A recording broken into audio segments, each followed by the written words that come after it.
उसमें सबसे ज्यादा चूना। तो कितना चूना मिलाएं? तो कहते हैं कि एक पान में 1 ग्राम से ज्यादा चूना नहीं मिलाइए कभी भी। 1 ग्राम, 1 ग्राम आप समझते हैं इतना होता है। चने का दाना होता है ना, आधा तोड़ो और उसका आधा कर लो, इतना 1 ग्राम होता है। चने का दाना आधा तोड़ो तो 2 हिस्से हुए, ये 2 हिस्से के 4 कर दो, और वो 1 हिस्सा जो है वो 1 ग्राम। तो उतना आप चूना लगाइए उस पर। फिर चूने के साथ क्या खाएं? आप उसमें सौंफ खाएं, सौंफ। सौंफ का नियम उन्होंने बताया, सौंफ खाएं।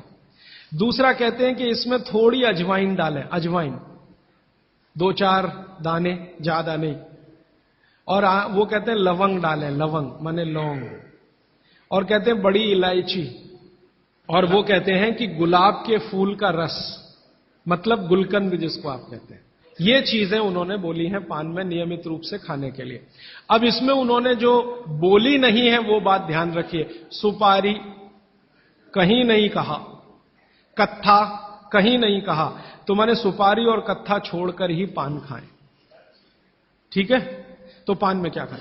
दूसरा, इन्होंने जो आपने पूछा कि सुबह का जो ऊषा पान का पानी है वो भी गुनगुना होना चाहिए। बागभट्टी जी कहते हैं जरूर गुनगुना होना चाहिए, जरूर गुनगुना। वो एक ही कंडीशन में कहते हैं कि अगर आप तांबे के बर्तन का रखा हुआ पानी सुबह पी रहे हैं तो उसको गुनगुना करने की जरूरत नहीं है, बाकी सभी पानी को गुनगुना करके ही पीना चाहिए। क्यों?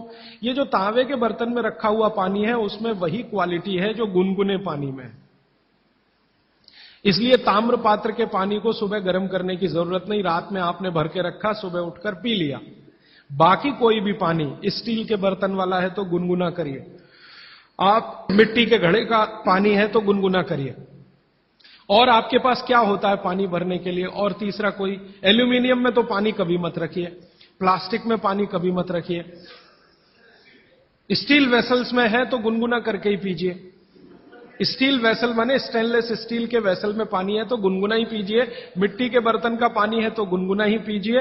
ताम्र पात्र एक उन्होंने कहा कि जिसके पानी को गर्म करने की जरूरत नहीं, सीधे पी सकते हैं। आप बोलेंगे जी क्या रोज दिन भर ताम्र पात्र का पानी पी सकते हैं? तो जरूर पी सकते हैं, 3 महीने, इसके आगे नहीं। ये आप जरा सोचिए ध्यान से। वो ये कहते हैं 3 महीने आप पी सकते हैं लगातार ताम्र पात्र का पानी, फिर बीच में 15-20 दिन का ब्रेक दे दीजिए, फिर 3 महीने पी सकते हैं, फिर 15-20 दिन का ब्रेक दे दीजिए, फिर 3 महीने पी सकते हैं। ये ब्रेक दे देकर पी सकते हैं। लगातार पिएंगे तो तांबे की अधिकता से होने वाली जो बीमारियां हैं वो हो जाएंगी। हां, सुबह तो लगातार पी सकते हैं, सुबह की तो कोई बात नहीं, ये पूरे दिन की बात हो रही है।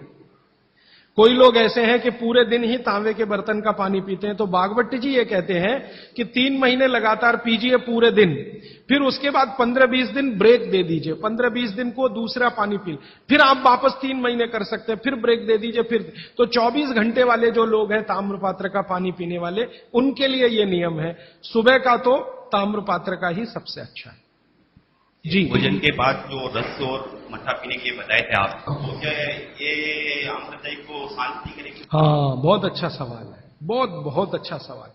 देखिए, इस सवाल को मैं और थोड़ा विकसित करूं, मैं इंतजार कर रहा था कोई पूछे तो मैं बताऊं।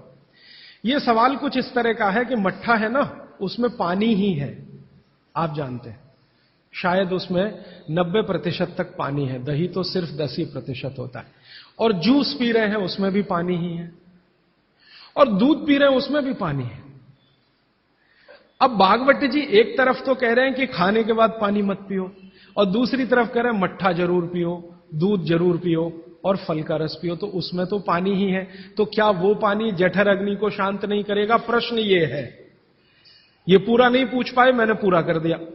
तो क्या वो पानी जठर अग्नि को शांत नहीं करेगा? इसका बहुत ही सुंदर एक्सप्लेनेशन बागभट्टी जी करते हैं।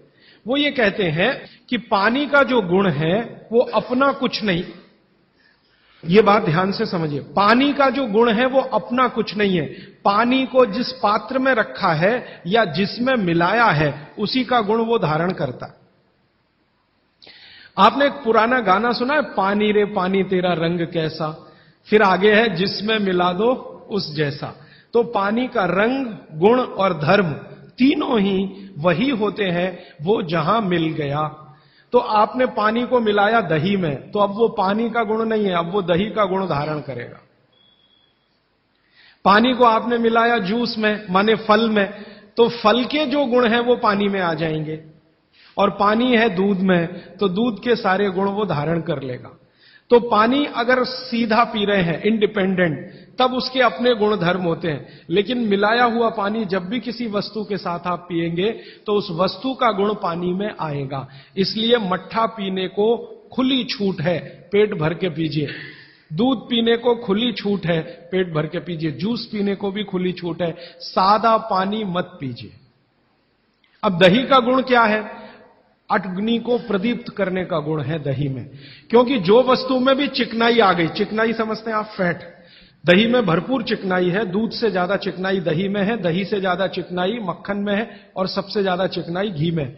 तो भागवती जी कहते हैं कि जिस वस्तु में भी चिकनाई है वो अग्नि को और भड़काएगी। आप जो है ना घी डालते हैं यज्ञ में, तो अग्नि भड़कती है कि नहीं?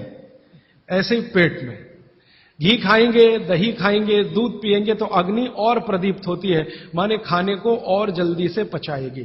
खाली पानी अग्नि को शांत करता है, लेकिन पानी किसी में मिलाया हुआ अग्नि को प्रदीप्त करेगा, क्योंकि उसके गुण वस्तु के हिसाब से हो जाते हैं। जी राजीव भाई, आइसक्रीम खाने के बाद हम लोग कॉफी या चाय पी के और उसका ये सवा सत्यानाश। रीजन बताऊंगा परसों, क्योंकि ये परसों आने वाला है। देखिए मैं बताता हूं आपको, अभी बता दूं, कोशिश करूंगा शॉर्ट में बताऊं, क्योंकि और प्रश्न के लिए उत्तर के लिए समय है। कभी भी कोई गर्म चीज आप जैसे ही खाते हैं, कोई भी गर्म चीज, चाय पिया या कॉफी पिया या गर्म दूध पिया या गर्म खाना खाया, तो पेट फिर वही काम पे लग जाता है। क्या काम है पेट का? पहले ज्यादा गर्म वस्तु को पेट के तापमान पर लाता है पेट।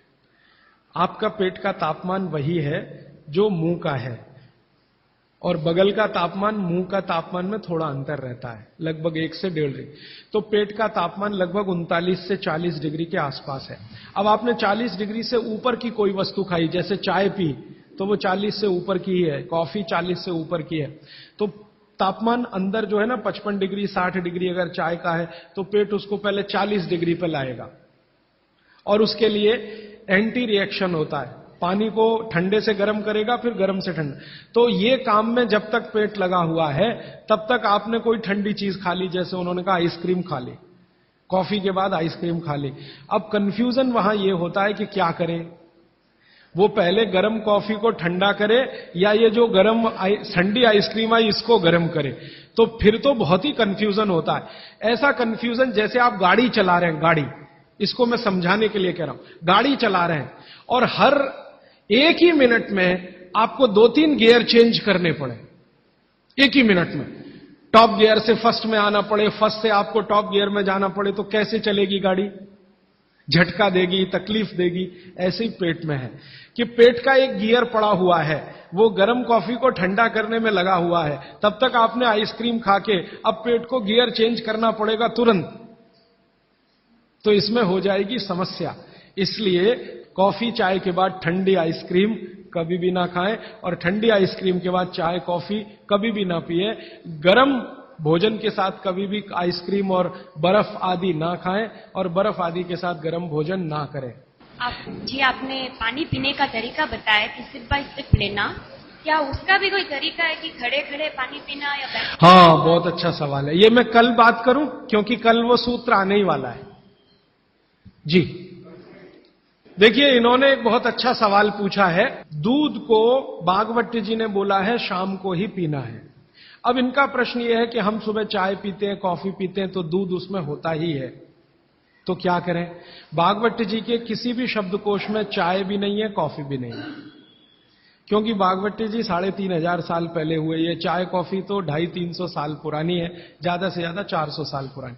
तो चाय कॉफी के बारे में उनका पूरा शास्त्र मौन है, माने कहीं एक भी सूत्र ऐसा नहीं है जहां चाय और कॉफी का जिक्र आता है। हां, काढ़े का जिक्र उन्होंने किया। काढ़ा आप समझते हैं, जो रोज आप यहां पी रहे, काढ़े का जिक्र उन्होंने किया है। वो ये कहते हैं कि जो काढ़ा आपके वात को कम करे, आपके पित्त को कम करे और कफ को कम करे, ऐसा कोई भी काढ़ा दूध के साथ मिलाकर सुबह पिया जा सकता है। कोई भी काढ़ा, जैसे आज आप काढ़ा पीने जा रहे हैं, वो अर्जुन की छाल का काढ़ा है। अर्जुन की छाल का काढ़ा आप जानते हैं, वात को सबसे तेजी से कम करने वाला है। शरीर की जो एसिडिटी होती है ना, रक्त की एसिडिटी, एक होती है पेट की एसिडिटी, उससे भी ज्यादा खराब है रक्त की एसिडिटी। खून की अम्लता ही है जो हार्ट अटैक लाती है। तो रक्त की एसिडिटी को कम करने की दुनिया में सबसे बड़ी ताकत अगर किसी चीज में भागवत जी ने बताई है तो वो अर्जुन की छाल है। तो आज आप काढ़ा पिएंगे अर्जुन की छाल का। और दुर्भाग्य से या सौभाग्य से ये कुछ ऐसा समय है, दिसंबर, जनवरी और नवंबर, ये वात का ही समय है। शरीर में वायु का प्रकोप ठंड के दिनों में ज्यादा होता है। उस समय अगर आप अर्जुन की छाल का काढ़ा दूध में बनाकर पिए तो आपके लिए औषधि है। जी नहीं, गरम गरम गरम, क्योंकि वो औषधि है, भोजन नहीं है। भोजन और औषधि में अंतर बताया। भोजन वो है जो 24 घंटे में आप नियमित रूप से आपके पेट की आवश्यकता के अनुसार खाएं और सालों साल खाते जाएं। औषधि वो है जो थोड़े समय के लिए, तात्कालिक प्रभाव के लिए आप पिएं। तो ये काढ़ा औषधि है। सुबह के अगर समय नवंबर, दिसंबर, जनवरी, ये 3 महीने हैं जो वात के महीने माने जाते हैं। फिर गर्मियों के महीने पित्त के महीने आ जाते हैं। फिर बारिश के महीने और उसके आगे थोड़ा महीना कफ का महीना आ जाता है। तो ये वात, पित्त, कफ के महीने भी होते हैं। जैसे शरीर है वैसे महीने। तो इस महीने के हिसाब से सुबह काढ़ा पी सकते हैं, वात को दूर करने वाली औषधियों का दूध मिलाकर। और गर्म काढ़ा सभी गर्म है, ठंडा काढ़ा कोई है नहीं इस देश में, बनता भी नहीं।